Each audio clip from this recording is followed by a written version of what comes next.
Hello guys, nurse paradise या माझ्या YouTube चॅनलवर तुमचं स्वागत आहे. मी आहे तमन्ना. कसे आहात सगळे? आय होप तुम्ही सगळे चांगले असाल. तर आज आपण बोलणार आहोत AGPGIMS कडून एक मोठी वेकेन्सी आलेली आहे नर्सिंग ऑफिसरसाठी. 1200 पोस्ट आहेत आणि अजून पण पोस्ट आहेत दुसऱ्या, पण नर्सिंग ऑफिसरच्या 1200 जागा आहेत. ही AGPIMS कडून म्हणजे Sanjay Gandhi post graduate institute of medical science. तर आपण याची डिटेल ॲड बघूया. ही मी त्याच्या ऑफिशियल साईटवर आलेले आहे.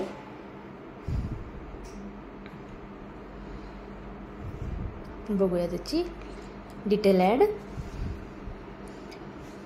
Advertisement.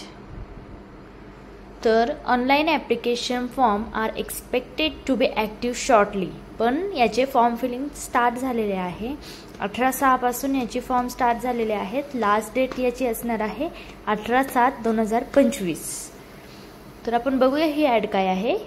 Sanjay Gandhi post graduate institute of medical science has been established under the state legislator Act in 1983 and is named after Sanjay Gandhi. It was created by the state of Uttar Pradesh as a center of excellence for providing medical care, education and research of the highest order.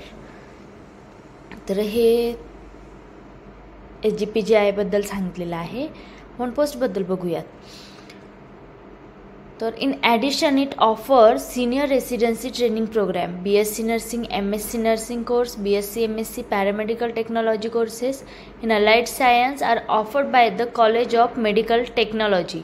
The institute is an autonomous body and award degrees which are recognised by the medical council of India. तर आपण बघूया आता किती vacancy आहेत. तर यामध्ये बघा post बघूया. Position nursing officers. तर याच्या टोटल 1200 जागा आहेत. हे बघा आपण बघू शकता. हे बघा 1200 जागा आहेत टोटल. तर 1200 मध्ये SC साठी 253 जागा आहेत, ST साठी 24 जागा आहे, OBC साठी 324, EWS साठी 119 आणि अनरिझर्व ओपन साठी 480 जागा आहेत. तर ही ग्रुप बी साठी आहे वेकेन्सी नर्सिंग ऑफिसरची. तर नेक्स्ट बघूया आपण. नेक्स्ट आहे ज्युनियर अकाउंट्स ऑफिसर. याच्या टोटल 6 जागा आहेत. तर यामध्ये SCच्या 2 आहेत, ST साठी नाही आहेत, OBC साठी 1 जागा आहे, EWS साठी पण नाही आहे, ओपन साठी 3 आहे. अशा टोटल 6 जागा आहेत. तर याचं पे लेवल असणार आहे लेवल 6 ग्रुप सी साठी.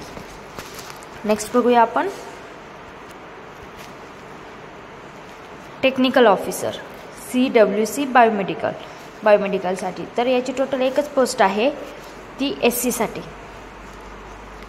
साठी आहे. याचं पण लेवल 6 आहे ग्रुप सी साठी. नेक्स्ट बघूया आपण न्यूक्लिअर मेडिसिन टेक्नॉलॉजिस्ट. याच्या टोटल 7 पोस्ट आहेत. SC साठी 2 आहेत, OBC साठी 2 आहेत आणि ओपन साठी 3, अशा टोटल 7. याचं पे लेवल 5 असणार आहे ग्रुप सी साठी. नेक्स्ट बघूया आपण स्टोअर कीपरमध्ये ह्याच्या टोटल 22 जागा आहेत. त्या म्हणजे SC साठी 5 आहेत, ST साठी नाही आहे, OBC साठी 6 जागा, EWS साठी 2 आहेत आणि ओपन साठी 9 जागा. अशा टोटल 22 जागा आहे. याचा पे लेवल पण लेवल 6 आहे ग्रुप सी साठी. नेक्स्ट बघूया आपण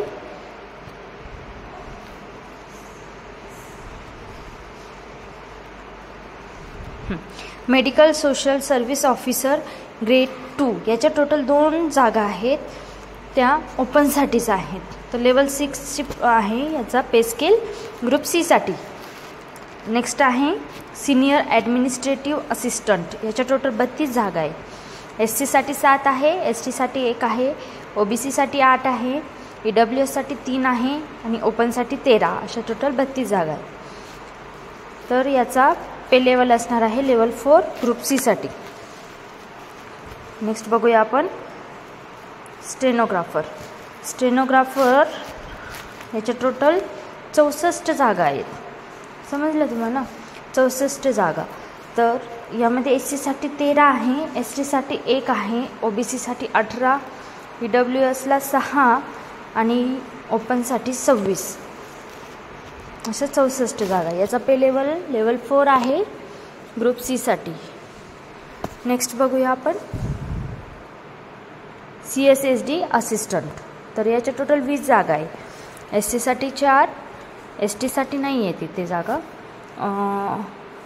OBC साठी 6 आहे, EWS साठी 2 आणि ओपनसाठी 8, अशा टोटल 20 जागा आहेत. लेवल 4 याचा पे स्केल असणार आहे आणि ग्रुप सी साठी आहे. नेक्स्ट बघूया आपण ड्राफ्टमॅनच्या टोटल एकच जागा आहे, ती ओपनसाठी आहे, लेवल 4 ग्रुप सी साठी. नेक्स्ट बघूया आपण हॉस्पिटल अटेंडंट ग्रेड 2. याच्या टोटल 43 जागा आहेत. तर SC साठी 9 आहेत, ST साठी नाही आहे, OBC साठी 13 जागा आहे, EWS साठी 4 आणि ओपनसाठी 17, अशा 43 जागा आहे. याचा पण लेवल 1 आणि ग्रुप डी साठी आहे. तर खाली बघूया आपण इथं काय दिलेलं आहे. आणि ज्युनियर अकाउंट ऑफिसर 1 जागा आहे त्याची, अनरिझर्व म्हणजे ओपनसाठी. Vacant post 5, 2 for SC, 1 for OBC and 2 for unreserve म्हणजे ओपन.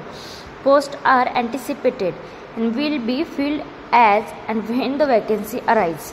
म्हणजे याच्या 5 जागा खाली आहेत, पण जेव्हा त्याची गरज पडेल ते त्याच्यातून भरतील. मे बी ह्या एक्झाममधून ते नंतर सिलेक्ट करतील जशी त्यांना गरज असेल. During the recruitment cycle anticipated vacancies can be cancel without assigning any reason. Anticipation vacancies म्हणजे ह्या वेकन्सी ते गरज नसेल तर नाही भरतील, असली गरज तर भरू पण शकता, असं त्यांनी क्लिअरली सांगितलेलं आहे. नेक्स्ट आपण बघूया अनफिल्ड वॅकन्सी. याच्यामध्ये आहे असिस्टंट, OT असिस्टंटच्या जागा आहेत.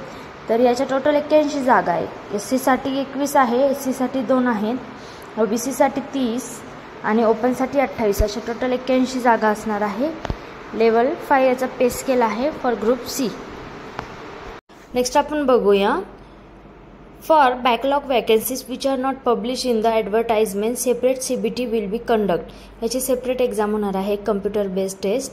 तर ह्या जागा यांनी इन्क्लूड नाही केलेल्या आत्ताच्या वॅकन्सीमध्ये. तर चला नेक्स्ट बघूयात आपण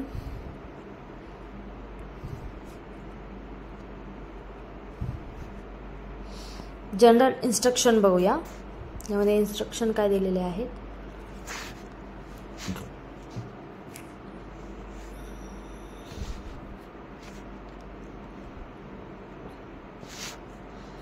इन्स्ट्रक्शन बघूया. फर्स्ट आहे aspiring applicant must fulfil all essential eligibility criteria, educational qualification, age limit, etc. per instruction and submit their online application only. One-line application link will be available on HGPGIMS Lucknow websites www. बघा ही website दिलेली आहे यासाठी www.hgpgims.org.in. No application fee will be accepted after date that against the above advertisement till the last date of submission of application and fee as per published examination schedule on institute website. The application will not be able to print out his application unless his fee is adjusted by the bank. Therefore, the fee from the bank should be mandatory adjusted by the candidate. Candidate can also aim his application from except register mobile number, email address or category application. तर यामध्ये दिलेलं आहे की तुम्हाला form भरल्यानंतर जी last date आहे तोपर्यंतच form भरायचा आहे आणि फी भरल्याशिवाय तुमची प्रिंट निघणार नाही. तसं पण फी भरल्याशिवाय ॲप्लिकेशन आपलं गृहीत धरलं जात नाही. नेक्स्ट बघूया आपण the reservation breakup of number of positions vacancies will be display after declaration of result. तर यामध्ये ज्या जागा आहेत एक्झाम झाल्यानंतर रिझल्ट लागेल, रिझल्टमध्ये मेरिट लागेल, त्यानुसार त्या कॅटेगरी वाईज डिस्ट्रीब्युशन होईल. पहिले ओपनमध्ये जातील, नंतर राहिलेल्या कॅटेगरीनुसार. तर नेक्स्ट बघूया आपण Candidate are required to mention or advertisement number for the post applied for an appropriate column of application form. प्रत्येक पोस्टसाठी ॲप्लिकेशन नंबर असतो, आपल्या पोस्टचा नंबर असतो. तुम्ही DMER DHS मध्ये भरला असेल तिथे पण आपल्या पोस्टचा नंबर असतो. तर हे टेन्शनचं काही नाही, फॉर्म भरताना तिथेच नंबर पण येत असतो, तुम्ही बघू शकतास नर्सिंग ऑफिसरसाठी. नेक्स्ट बघूया आपण examination schedule and cities of examination and other information syllabus about recruitment will be uploaded separately on AGPGIMS Lucknow website. ठीक आहे, तर एक्झाम बाबत सगळे अपडेट तुम्हाला वेबसाईटवर भरणार आहे. आता तुम्हाला फॉर्म भरायचा आहे, त्याच्यानंतर रेग्युलरली चेक करायचं हॉल तिकीटसाठी एक्झाम कधी असणार आहे, एक्झाम सेंटर, सगळे अपडेट तुम्हाला ह्या साईटवर भेटणार आहे. तर ही ती साईट आहे, समजलं. नेक्स्ट आहे in case of any queries assistance of clarification regarding the advertisement the help desk email ID and phone number will be publish on the institute website according to examination schedule. तुम्हाला काही जरी problem असेल तर helpline number त्यांचा दिलेला आहे, तिथे तुम्ही मेल करू शकता त्यांना किंवा डायरेक्ट कॉल पण करू शकता. नेक्स्ट बघूया आपण no document including printed hard copy of online application form are required to be send by post. इथे तुम्हाला फक्त ऑनलाईन पद्धतीने फॉर्म फिलअप करायचा आहे, ऑफलाईन नाही, म्हणजे ॲड्रेसवर काही कुरिअर करायचं नाही आहे. Applicants in regular employment must submit no objection certificate from employers. तर यामध्ये तुम्ही जर जॉब करत असाल तर तुम्हाला NOC द्यावा लागते. जर तुम्ही गव्हर्नमेंट एम्प्लॉई असेल तर तुम्हाला NOC द्यावा लागेल फॉर्म फिल करताना, चालेल. तर इथं नेक्स्ट बघा candidate with valid application should be issue call letter and admit card. This can be downloaded by candidate directly from institute website. ठीक आहे, या साईटवरच तुम्हाला भेटणार आहे.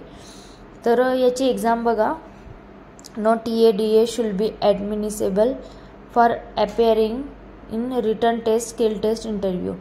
तर तुम्हाला एक्झामसाठी जाताना कोणतेही प्रवास भत्ता भेटणार नाही आहे, स्वखर्चाने तुम्हाला तिथे जायचं आहे एक्झामसाठी. नेक्स्ट बघा in case of examination for any post held in multiple shift then normalisation formula shall be applicable. आता नॉर्मलायझेशन हे तुम्हाला माहीतच आहे, वेगवेगळ्या शिफ्टमध्ये एक्झाम झाली तर नॉर्मलायझेशन होत असतं. नेक्स्ट बघूया आपण all differences of legislation should be subject to territorial jurisdiction of Lucknow court only. लखनौतर्फे ही भरती आहे, सो बघू शकता तुम्ही. नेक्स्ट बघा तुम्ही selection appointment of the candidate for the contractual position is purely provisional unless verification of document genuineness of candidature is verified. In case of any incorrect falsification, tempered or fabrication found, selection appointment will be liable to be cancelled forthwith and appropriate legal action may be taken against the candidate. Form भरल्यानंतर exam होईल, exam झाल्यानंतर merit list लागेल आणि then त्याच्यानंतर तुम्हाला DVसाठी list लागेल. DVमध्ये जर कोणताही डॉक्युमेंट तुमचं बरोबर नसेल, चुकीचं अपलोड केलं असेल तर तिथेच तुमची पात्रता रद्द होऊ शकते, समजलं.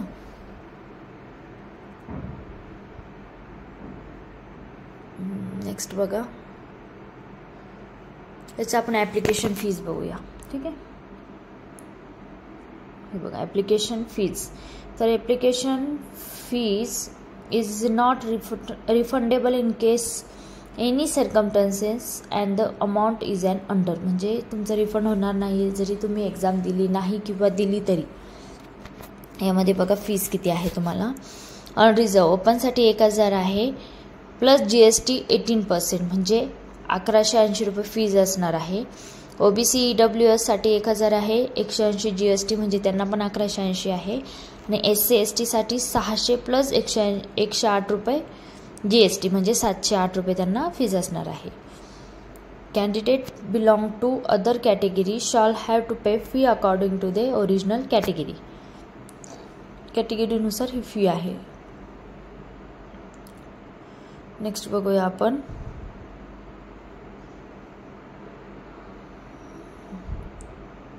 हॉरिझॉन्टल रिझर्वेशन बघूया आपण. हॉरिझॉन्टल रिझर्वेशनमध्ये आहे दिव्यांगला 4% आहे, टोटल बघूया आपण. व्हर्टिकल रिझर्वेशनमध्ये SC 21% आहेत, ST 2%, OBC 27 आणि EWS 10%. हे तुम्हाला माहीत आहे रिझर्वेशन कसं असतं. हॉरिझॉन्टलमध्ये दिव्यांगला 4% असतं, एक्स सर्व्हिसमॅनला 5%, dependent of freedom fighter 2%, female gender 20%. चालेल. नेक्स्ट बघूया आपण एज लिमिट ह्याचं काय दिलेलं आहे आपण बघूया. As the decisive date of age calculation for recruitment to all the posts mentioned in the above table is 1st January 2025 now 1st January in case if advertisement is released in between 1st January to 30 June and 1st July. If advertisement is released between 1st July to 31 December, as such on 1st January 2025, the candidate has to have attained the age of 18 years and should not be more than 40 years. म्हणजे तिथं तुम्हाला in शॉर्टमध्ये तुमचं age limit 18 ते 40 वयोगटात असलं पाहिजे. 18 ते 40 वयोगट, समजलं? 18 ते 40 वयोगट असलं पाहिजे. नेक्स्ट बघूया. SC आणि ST यांच्यासाठी 5 years रिलॅक्सेशन देण्यात आलेलं आहे. समजलं? तर यामध्ये आपण एज्युकेशनल क्वालिफिकेशन बघूया काय लागणार आहे. जेव्हा तुम्ही फॉर्म भरणार आहात तेव्हा नर्सिंग ऑफिसरसाठी तुम्हाला BSc nursing and BSc nursing from Indian nursing council recognised institute of university. तुम्ही महाराष्ट्राचे असतील तर तुम्हीही अप्लाय करू शकतात, पण तुम्हाला INCचं रजिस्ट्रेशन लागेल, इंडियन नर्सिंग काउन्सिलचं. MNCचं चालणार नाही, कारण ह्या जागा सेंट्रलच्या आहेत. सो तुम्ही पण अप्लाय करू शकता, पण तुम्हाला यासाठी सेंट्रलचं INC इंडियन नर्सिंग काउन्सिलचं रजिस्ट्रेशन सर्टिफिकेट लागणार आहे. ऑरमध्ये दिलेला आहे BSc post certified post basic BSc nursing from Indian nursing council recognised institute. Same आहे. तुम्ही PB जरी केलेला असेल तरी तुम्ही अप्लाय करू शकता. आणि register as nurse and midwife in state Indian nursing council or diploma in general nursing from an Indian nursing council and register as nurse and midwife state Indian nursing council. 2 years experience. हे बघा, PB आणि BSc वाले fresher पण याला apply करू शकतात. पण GNM बेसवर तुम्ही अप्लाय करणार असेल तर तुम्हाला 2 yearsचा एक्सपिरियन्स मॅन्डेटरी आहे 50 bedded हॉस्पिटलचा. समजलं? चला यामध्ये नेक्स्ट बघा. नेक्स्ट मध्ये बघू शकता तुम्ही इथं ज्युनियर अकाउंट ऑफिसरच्या पण जागा आहेत.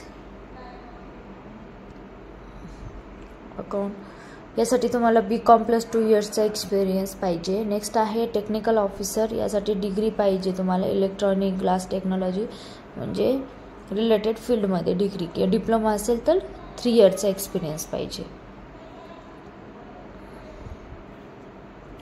नेक्स्ट बघूयात आपण न्यूक्लिअर मेडिसिन टेक्नॉलॉजी. यामध्ये BSc in life science and other science + 1 year diploma in medical radiation and isotope techniques plus desirable 1 year post diploma in registered nuclear medicine facility.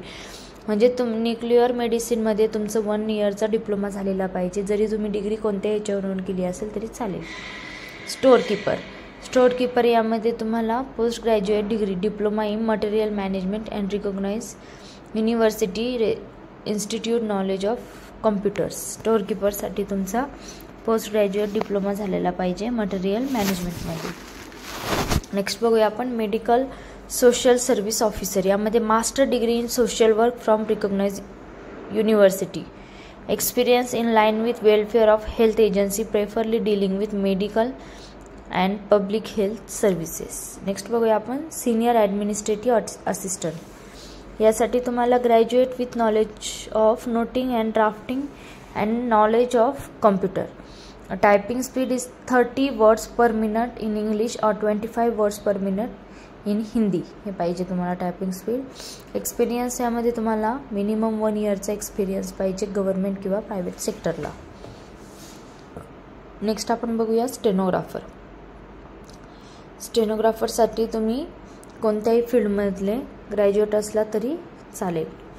Graduate plus तुमचा स्टेनोचा course झालेला असला पाहिजे. 80 words per minute in Hindi और English same आहे. Typing speed 25 words per minute in Hindi और 30 words per minute in English on computer desktop.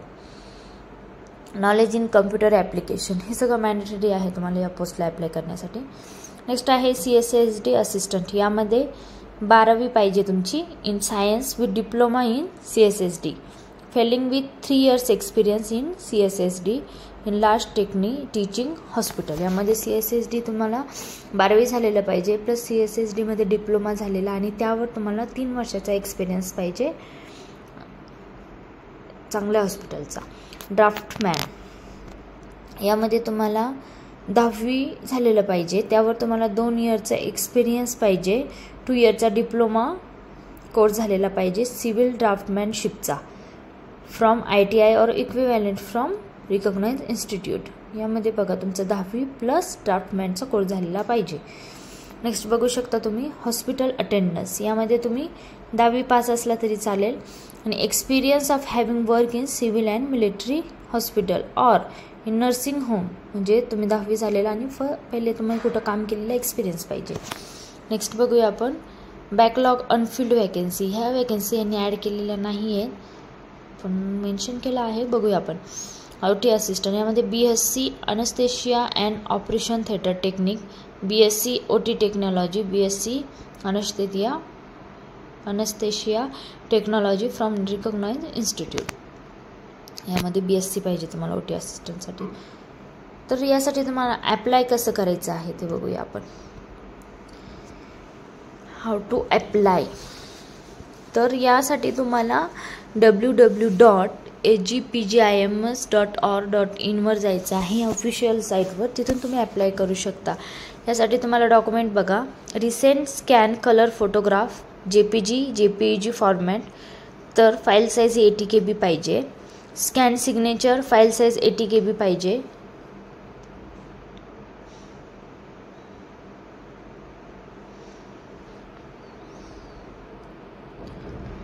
बघू शकता तुम्ही हे सगळं.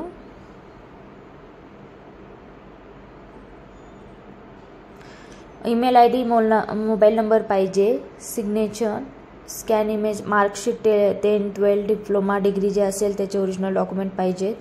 कास्ट सर्टिफिकेट, कास्टमधून असाल तर कास्ट सर्टिफिकेट लागेल तुम्हाला.